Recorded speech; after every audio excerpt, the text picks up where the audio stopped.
All right, here we are looking live from the 4425. Welcome to Carpe Dime, a podcast about personal finance and everyday life. I'm Jamie Davidson. I'm Dusty Simmons, and we're with Financial Center First Credit Union. Thanks for spending your free time listening to us talk about how life and family affect us achieving our financial goals. You know, Dusty, sometimes as Americans, we get a bad rap. You know, people look at us and think, we've got it too easy, we're entitled and spoiled and self-centered, and at times wasteful. Yeah, I know, but there's also a flip side to that, right? As Americans, I think we're known for being hopeful and not taking no for an answer and believing we can make our own destiny. Yeah.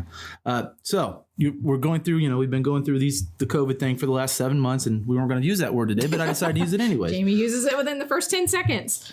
So what we're seeing, though, during this it's actually pretty funny because we're actually seeing the job world's changing before our eyes. Yeah, it's pretty amazing. And it's been changing a lot. And this isn't really about COVID, but we're seeing it change even more so during COVID, right? We're starting to realize you don't have to be in an office to work and to do your job. There's other ways around it besides what you're used to. So that's what we're going to talk about today. But we're really going to talk not only about doing things differently with a job, but we're also going to talk about side hustles. Side hustles. It's a buzzword, right? Right. But there's a lot of meat to it nowadays. So whether your goal is to simply make extra money, achieve a financial goal, or plan to leave your day job for fiscal freedom, side hustles can get you there. And today we're exploring the possibilities. Right. I might be, doing a side hustle for the rest of my life if it turns out well. That's right. But all seriousness, though, let's talk about this here. Temp check. What kind of summer are we having this year? A family road trip summer? A beach bum summer? Or a wake me up when the sun sets summer? With Instacart, choose your own adventure and skip the shopping side quests. Where available, you can get ice cream delivered to your hotel, sunscreen to the pool, or cold brew to your bed. Well, door, in as fast as 30 minutes. Wherever you find yourself this summer, you can get the goods. Download Instacart for free delivery on your first 3 orders. Offer valid for a limited time. Minimum $10 per order. Excludes restaurants. Additional terms and fees apply. Okay, it's time to commit. 2024 is the year for prioritizing yourself. Begin your new smile journey with Byte, and you could start seeing results in just 2 to 3 weeks. Just order your at-home impression kit today for only $14.95 at Byte.com. Byte clear liners are doctor-directed and delivered to your door. Treatment costs thousands less than braces, plus they offer financing options, accept eligible insurance, and you could pay with your HSA, FSA. Get 80% off your impression kit when you use code WONDERY at Byte.com. That's BYTE.com. Start your confidence journey today with Byte. Did you ever have a side hustle or extra job? We didn't call them side hustles when we were younger. Right. We called them, second job. Right. Extra job. Did you have an extra job at all? I had kind of what I would consider like a side job or part-time job when I was a stay-at-home mom. So cleaning the house? Well, that taking too. care of the kids? That too. But no, we did a like eBay side buy and resell business. Oh, that's right. You were telling me you guys would buy pallets of stuff and sell, right? When that was like really big back in the early 2000s, okay. I did that. So in your 20s, you were making that extra money from that, right? Okay. Yeah. Good. How about you? Yeah, I actually did. Almost 18 years, I was in the restaurant business, bartending, waiting tables, managing. Mm-hmm. And every day, working 6 days a week, probably 70, 80 hours a week.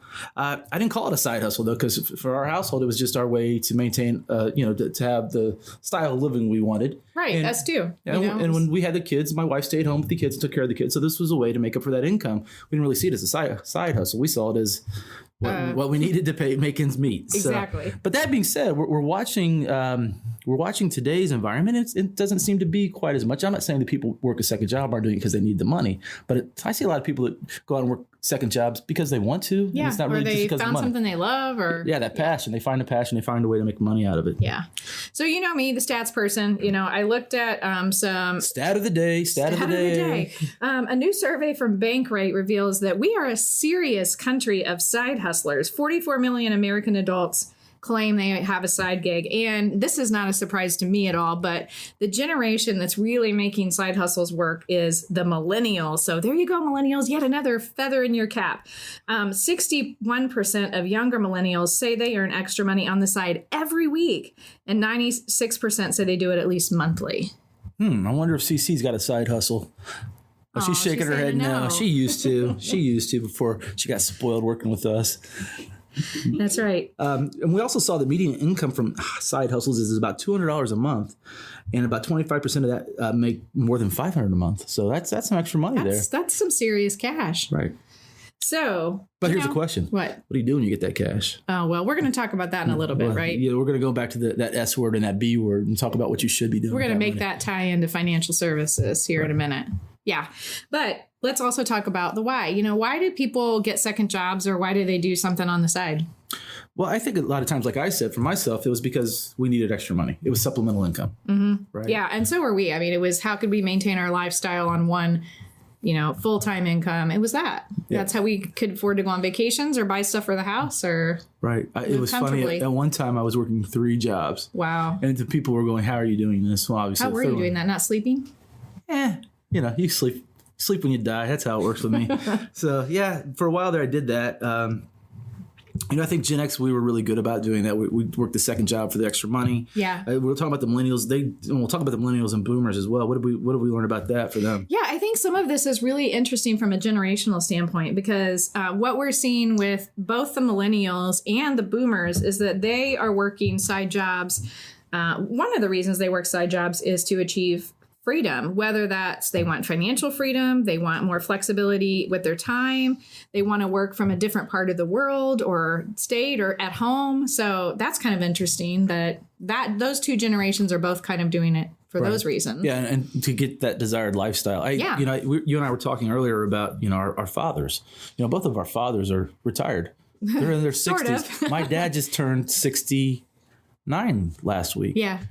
And he retired back in November. Well, he works 3 days a week. He goes and manages a donut shop 3 days a week. And I'm like, well, what are you doing? Right. You're supposed to be retired. And what about your dad? My dad is 67. He was a government employee, so he retired at 55. Ooh. And he's had 2 or 3 part-time jobs and just went back full-time now. And I think, he does it for purpose and because he's bored and the extra money is great, but that's not why he's doing it. I think he's doing it to build up your guys' inheritance. So when he passes, you got a lot of money. That is so nice of my dad. No, it's funny. They are so used. They've worked their whole life, and that is what's defined them. So many of them, when they are retiring, are going back on what we would consider a side hustle, not because they had to, but because that's what they're used to. And I think there's an interesting difference in the gender of the boomers too, because what I see with men is they are going back to work for that reason, and the women aren't necessarily going back to work, but they're volunteering for not-for-profits and things like that after they retire. So I think that's kind of interesting that we do it for different reasons if we're for different genders. Yes. Well, I'm going to tell you right here and right now, when I retire, I'm going to retire, but I'm going to work a side hustle. Because I want to work at the golf course so I can play for free. There you go. Either that or I'm a bartend because I like, I used to bartend and I enjoy doing it. I enjoy speaking with people. And I think even when I'm in my 70s, I'll probably be able to pour pretty fast a pretty good drink. There you go. So. And, I think a lot of people start out a side hustle for the last reason of the why. Because they're hoping that it can turn into something that they can do full time eventually. And I see a lot of my friends and younger friends who are like, man, I'm good at this and I really like doing it. How can I turn that into my full time job? And my brother-in-law is a really good example of that. I mean, he owns his own market research company, but he started out kind of doing that as a side project when he was at a different company. And over the last 10 years, he's turned that into a pretty successful full-time gig. What happens if you take something you're good at and something you have passion about? Yeah. And that way you play by your rules. And if you can create it to the point where it's successful, why not? Right. So we're going to talk about some hustles today. And I think knowing Dusty, she probably set them up into a number. Did you set up a number this time? 10. I got 10. Top 10. 10. So like David Letterman Day. Hey, today's top 10. As you can see, we're both from Indiana and went to Ball State. So chirp, chirp. Chirp, chirp, huh? Yes. So number 1 we came up with was what? Delivery. What do you mean by that? So, think about your Grubhub employees, things like that. So we're not talking like pizza delivery. We're talking food. Can't be, but we're talking but wider though, right? Right. Yeah. Whatever kind of, alcohol delivery. They work for, what's that company? Drizzly? Yeah. That does that kind of thing. Shout out to Drizzly. I've used you in the past.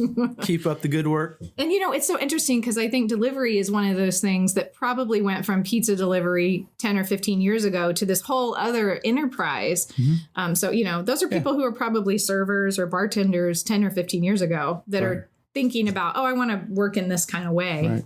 Well, I think it's funny because you said that, 15 years ago was you got pizza delivery and you got Chinese food delivery, and that was about it. Now you can get almost everything delivered to you, right? I mean, I'm seeing McDonald's even delivers Taco now. Bell. Yeah, I all know. of it. Yeah, whatever you I know, want it's comes crazy. to your house. Be careful, though. Sometimes it comes half-eaten. That's just what I've Have heard. Not from experience? I don't want to get into that one today. Number 2 we have is, the idea of, used to be 25 years ago, you might drive a taxi part-time. Nowadays, it's not driving a taxi. Now it's a ride share. I mean, and think about how that went from major cities being able to offer taxi services to everywhere in the country has Uber and Lyft drivers now, which is pretty incredible. And, the thing about both delivery and ride sharing is that totally flexible, do it on your own time, fit it into your schedule week to week as you want to. Yeah, pick and choose. If you just need to make a little extra cash this month to pay for something you want to go do that. It's really funny because I did see when a lot of the different things closed down during COVID. A lot of the teenagers that are friends with my daughter, that's what they went and did. They went and they delivered food. Yeah. So for them, it was a way to go out and, they'd work 3 or 4 hours a day, make, $40, $50 and be happy with it. And didn't have to worry about committing to, that in case something happened at home. Mm-hmm. So I've seen a lot of people using that. Right. This podcast is brought to you by eHarmony, the dating app to find someone you can be yourself with. Why doesn't eHarmony allow copy and paste in first messages? Because you are unique, and your conversations should reflect that. eHarmony wants you to find someone who will get you. How are you going to know who gets you if people send you the same generic conversation starters they message everyone else? Conversations that actually help you get to know each other. Imagine that. Get who gets you on eHarmony. Sign up today. If you're a new parent, a bad day means you either ran out of coffee, diapers, patience, or all of the above. Stocking up on cold brew and deep breaths are all you. Hello Bello's got your baby's butt covered. Because Hello Bello believes all families deserve premium, affordable baby products. With their ultra-convenient diaper bundle subscription service that includes 7 packs of diapers and 4 packs of plant-based wipes, you'll never run out of supplies. Better yet, they're delivered to your door. Set, change, and cancel your delivery schedule whenever you want. If you're a parent, your to-do list is longer than all your baby's wake windows combined. Let Hello Bello take care of diaper runs until you're done potty training. It was named Best Diaper Subscription by New York Magazine and winner of the 2022 Good Housekeeping Parenting Award for a reason. Go to hellobello.com/Wondery to get 30% off your first customized bundle and a full-size freebie product of your choice. That's hellobello.com/Wondery to start bundling with 30% off your first order. Don't forget, that's hellobello.com/Wondery. Number 3. Tutoring. My goodness, let me talk about this one. So, as a parent of an 8th grader and a 4th grader living through COVID, I swear, if you were an ex-teacher who wanted to, basically do private teaching, you could make a fortune this year. It's true, especially for those parents that really are worried about sending their kids off to school. We're seeing them. They're creating little hubs. I've seen that I saw that on the news the other day. They're creating these little hubs where if the kids are doing online learning and the parents can't be home, they take them to these learning centers where they're in such small groups and they're able to almost have like a school day, still doing their schoolwork with their school. But with their tutor? But with an adult there, helping monitor and walk them through, somebody that has experience doing that. Now, I'm going to tell you as an ex-teacher here, I'm not going to do that, but I mean, there's definitely a niche out there, and tutoring not only from the standpoint of school, but if you're a music tutor, guitar, voice, piano, whatever it is, tutors can make some pretty good side hustle money. Especially like you said, music especially. I mean, we've always wanted to get the kids in piano lessons, but we're just being cheap at what they charge for piano lessons. I just go, oh my gosh. No way. I'll be lucky if the kid even likes to do it. So, if you're one of those that have a skill, that's a great thing to do. A new one that's come up is renting your residence, which, it's been around for a while. That's like an Airbnb kind of thing? Airbnb. We use VRBO a lot when we go on vacation, vacation rentals by owners. It's... Who would have thought? You're going to vacation, and while you're vacationing, someone can vacation in your home and use your car, possibly, rent out your car. Please, insurance companies, don't listen to what I'm saying. That's it's funny. The idea of renting out, and actually, have you done Airbnb? I've done both VRBO and Airbnb. And I'm more of a traditionalist. I'm the old guy here. I still like the hotel and the room service. I need anything in the privacy, but I've done Airbnbs and it's pretty. You can see some really great places on a little bit less than you're used to. Yeah. You just got to be careful. Some of them are just a step above a hostel, and at my age, I don't want to stay at a hostel anymore. Yeah. 21-year-old Jamie would have been fine with that. 50-year-old Jamie says absolutely not. Yeah, but the Indianapolis hosted the Super Bowl. Actually, gosh, it's probably been several years ago now, 6 or 7 years ago. But I remember that was when like this whole renting your house out thing had kind of just taken off, especially in the Midwest. And people were renting their house out for the week, for Super Bowl week, for thousands. I mean, you could definitely make some good money, no matter where you are. The one we see every year, except for we're not going to see it this year, is at the Speedway. It's not usually the houses; it's usually people parking cars in their yards. Right. I mean, I've talked to people at the Speedway that the month of May they'll make $4,000 or $5,000 just parking cars in their driveway. Crazy. And then if you let them use the shower, there's a fee for that. I'm like, come use the shower. But I don't know if I do that. But the point is, there's a way to make that money. If the more you think about it, there's so many different ways out there. Be creative. Now you put number 5 is what was number 5? Freelancer. But what does that mean? Okay, so this is somebody who's got a special skill, whether you're an artist, you're a musician, you're a writer. The list can go on and on, but there are websites like Fiverr and others where you can pay somebody to create something for you. I saw this thing online the other day that's Disneyfy My Dog. That's just the cutest thing. So you send him a picture of your puppy and this guy's an artist, and for $30, he makes your dog look like a Disney dog. I mean, so if you've got a special skill that's creative, I think you can make a lot of money on the side just kind of doing what you love. That's pretty cool. Yeah.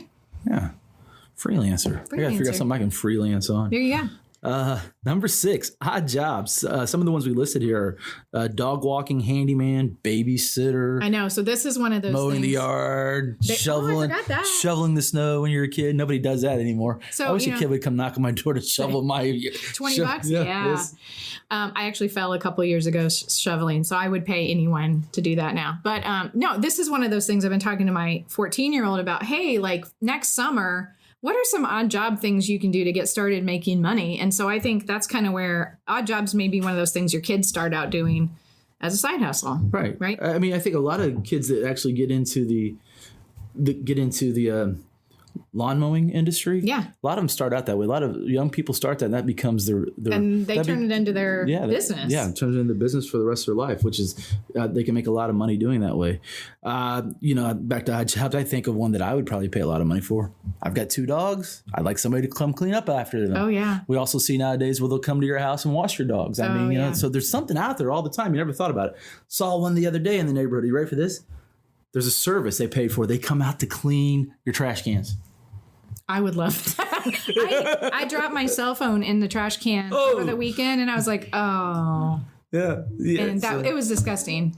We were having that discussion, and the wife is the one that got it and was so happy about it. And my wife saw it. She's like, that's a great idea. And the husband was like, that's the biggest waste of money there ever is. And I'm going, I think I'm on the fence here. Because ours can smell pretty bad. So, think about that. Anything you can think of, people are willing, if you're willing to do it, especially the dirtier it is, more likely somebody's going to pay you to do it. Yeah. And unfortunately, I mean, as we talked about earlier, we're Americans with first world problems and first world needs. So, hey, if you want to clean my trash cans, be my guest. I'll pay you $10 to clean my trash can. All right. Right. Number 7. Make things to sell. So, for all of you creative people out there, crafty people out there, we've got friends who make candles, who quilt, who sew clothes, alter clothes, that kind of thing. If you've got a special skill. My mom makes scarves. Does she? She makes scarves. There you go. And she sells them on the side? Mm-hmm.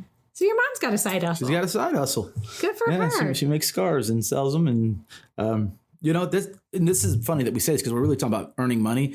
But when we get to the holidays, and we're going to talk about that, when you're good at something like this, everybody's always worried about buying people things. Yeah. When we get to the holidays, we're going to talk about how when you can do something really good, then that's really the best thing to do for somebody. Right. And it's personal. Like Courtney's a great baker. I mean, she could just bake cookies for everybody and be happy. There's your side hustle. We've been talking about that, buying some stuff from you. She can bake up some good. What's your favorite thing that she makes? Salted caramel cupcakes. Oh, here she makes some pretty good brownies too, and cookies. All right, number 8.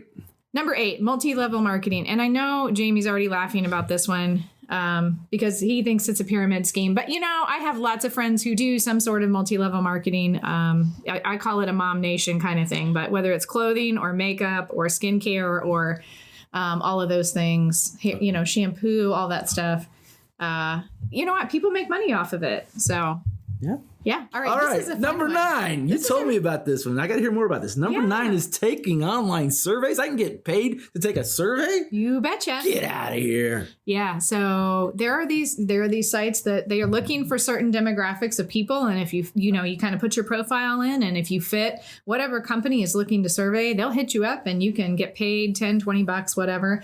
And in fact, if you know anything about market research, like they're getting so bad that people set up these auto robots to actually take the surveys now, so that they can make the money off of it, but that people turn that into full-time jobs.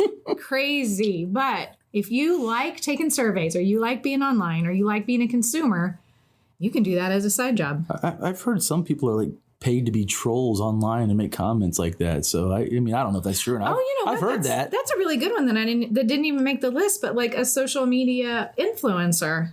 I mean, they make money. They make a lot of money. Gosh, how could I not think of that one? Yeah. Okay. Anyway. And number 10 here, we put to purchase or buy and resell things. Yeah. So when I think of that, I see the buy and the resell. I think of the resell. I'm thinking, golly, man, we need a garage sale. And the great thing about that nowadays is I don't have to do a garage sale. I can go online and do it on Nextdoor, or I can do it on Facebook, and I can say, hey, porch pickup. And Yeah. I can tell you, as we're sitting here at the 4425 again, we have so many toys that had to be purchased for holidays that have not been played with since those holidays. So come about November, I'm going to help bolster my holiday cash by. You're gonna get your side hustle I'm going to sell on? some of those. I'm going to get the side hustle on this for sure. On the community garage sales. On the community You know garage what? sales. And I love these because I have bought stuff on them. I have sold stuff. It's super easy. And it's so much less stress than having an actual garage sale. Right. Well, because at the garage sale, everybody wants to buy everything for a quarter. Yeah. Can I give you a quarter? No, it says it's $5. I'll give you a quarter. In the first hour of the garage Can sale. I give you a quarter? No, you can't give it to me for a quarter. It says $5, right? So yeah, it's funny. So buy and resell, and also those people, like you said earlier, with you in the pallets, people that go out and buy pallets and sell items off the pallets. I bought things that way. It's great because I save a lot of money, and that person makes a little bit of money. They take a little chance, and that's what it's really all about: finding those things that you can sell. Everybody, I suggest, if you're looking to, that's one of the things I always tell people when they're doing their budget. If you're having trouble making ends meet, go through your house and see what you can maybe sell. Usually we take it and either throw it out or give it away to a nonprofit. Because it's easier. Yeah, maybe some of that stuff you could actually sell for $10 here and $10 there, and then the next thing you know, you've got a little extra money on the side. Right. So, those are the top 10 that we found, side hustles that we found that you could consider. And if you haven't already figured out what your own side hustle could be. Right. I'm sure there's many more out there. I'm sure. So as we tie this back into what we do as a credit union and helping you improve your financial life, we're going to talk a little bit about what you should be doing with your side hustle income. And this is where Jamie is really an expert, because this is where it comes back into what those two words you were going to say earlier, which are budget and save. Yeah. So number 1, Dusty came up with, and I sort of chuckled at her, but it is true. It's true. Yes. Taxes. Make sure you're having enough money if you're bringing in income that you're saving money to pay on those taxes. I see this happen to a lot of people that are actually self-employed. Yes. They make plenty of money. They're self-employed, and they know they have to pay taxes. And they don't save for it. Instead of them putting it aside, they get hit with a huge bill, and then they're very upset. Now I'm going, well, you knew you were going to have to pay taxes. So if you're doing that side hustle and you're finding it yourself, you're making a pretty good income, make sure you're putting that money aside to pay for those taxes, because it can happen. And a lot of times it doesn't always happen the first year. It usually happens 2 or 3 years later, and then they're going to come back for all those 3 years of taxes. Yeah. I mean, obviously, if your side hustle is just something you're making, basically cash off of, that's one thing. But if you're going to go out and get a business tax ID number, you better be setting 20 to 30% of your income aside for taxes, because Uncle Sam's going to want his cut. Well, when you do your taxes every year, they're going to ask you if you made any money, any cash. Right. So whether you did or you didn't, depending on what you answer, remember, that's always a possibility there. Yeah. Okay, so number 2, use the money to achieve your established financial goals, no matter what that is. Pay down your debt, save for a big purchase. But the big thing here is be diligent and don't go, that's extra bucks in my pocket, I'm going to blow it. Yeah, and I'll use myself as an example of that. So for that 18 years, I was in the restaurant business, and I would, earn tips. And I worked with a lot of different people in the service industry, loved them all, had a great time. Some of us were okay at saving our money. Some of us are really good at saving our money. Some of us came home most nights at the end of the night without any of our money because we went out and celebrated that we got off work. And so I would see people that would make $100 in a night and come home with $20, and they wouldn't wonder where their money went. Well, we went out, we had dinner, we had some drinks. It's really about maintaining that and setting it up. So what I chose to do with that, after I saw how the money worked, I decided to get to the point where every dollar I made would go into my savings account. And then we take that money from that savings account and pay down debt. Right. And what I've seen a lot of the restaurants do nowadays is they've switched people over to, like, what happened. You used to get your credit card tips at the end of the night. They'd cash them out to you as a server or a bartender. Nowadays, they actually put that on your paycheck, which was helped a lot of servers in that industry, but get better for their savings and able to pay their bills. So make sure if you are making that money, it's not just mad money. Now, if the side hustle is for mad money, then that's okay. Right. If you've got the rest of your budget in control, that's fine. But if your side hustle is not for mad money, make sure you have it going someplace specific. Yep. And so when we had ours, we had a PayPal account because we were hooked up to eBay. And so all that money would go into PayPal, and then once a month we would cash it out and put it into savings or checking or whatever we needed to put it towards. But I think putting that money particularly in one place is probably pretty important. Right. And the third thing is you want to save. We've talked a lot about this before, and there's these groups out there. One is the FIRE, where the idea is you're putting as much money away into your retirement and savings account as you can because you want to retire at a much earlier age. Yeah, we've talked about that method in a couple other podcasts. Right. And so if you're going to do your side hustle and your goal is to save and retire, make sure you're going through your budget and you're finding ways to do that in a successful way. Like I said, I've got a little older. We talk about retirement, but I just... Jamie had a really big birthday this month. Oh, shut it. No, He's so reflective now. I mean, I don't think I could retire in my 40s. I don't know what I would do. I mean... No, you use your passion and your side hustle as your supplemental income. That's true. That's what you got me. You're right. So what we've really learned over the course of the last few years is that consumerism is changing. The way we buy goods and services, whether that be online or we can't go into the stores now because of COVID, things are shifting and adapting. And the way that we make money is too, whether that be, you were at a full-time job and now you're full-time, but you're working from home, or you've used a side hustle, or you've developed one since all of this started. But the interesting thing about all of this related to side hustles is, if you dream it, you can do it. It's just that old American mantra. So find your passion, find a way to make money at it. Yeah, you take that passion, little initiative, little hard work, and, you might be able to retire at age 45. And if you do, good for you. Come see me. We'll go out on your boat. Yeah, exactly. So, in short, the financial world is what you make it. With a little initiative and some hard work, a smartly run side hustle can help you achieve your financial and life goals faster. That's right. So if you find yourself on that side hustle, making that money that you wanted to, and you're enjoying it, and you're finding some places to put it away to save it, come to us, Financial Center. We have so many different ways to save money to help you earn a little bit more on your savings account and other places. We'd love to have you as a member and love to help you out and talk to you. Yep. Short-term, long-term saving strategies. Jamie's got you covered. Carpe Dime is presented by Financial Center First Credit Union. It's produced by Jamie Davidson, myself, Dusty Simmons, and our awesome producer, Courtney Cooper. Financial Center is a 6-time national award winner in the category of adult financial literacy, and our goal is to improve your financial life. I thought he was going to rap it. That could have been his side hustle. Back in the day, I am an OG. To learn more, visit fcfcu.com/financial-education. And if you like what you hear, subscribe to our podcast from Google, iTunes, SoundCloud, Spotify, and now the All Indiana Podcast Network. Thanks for everybody. listening.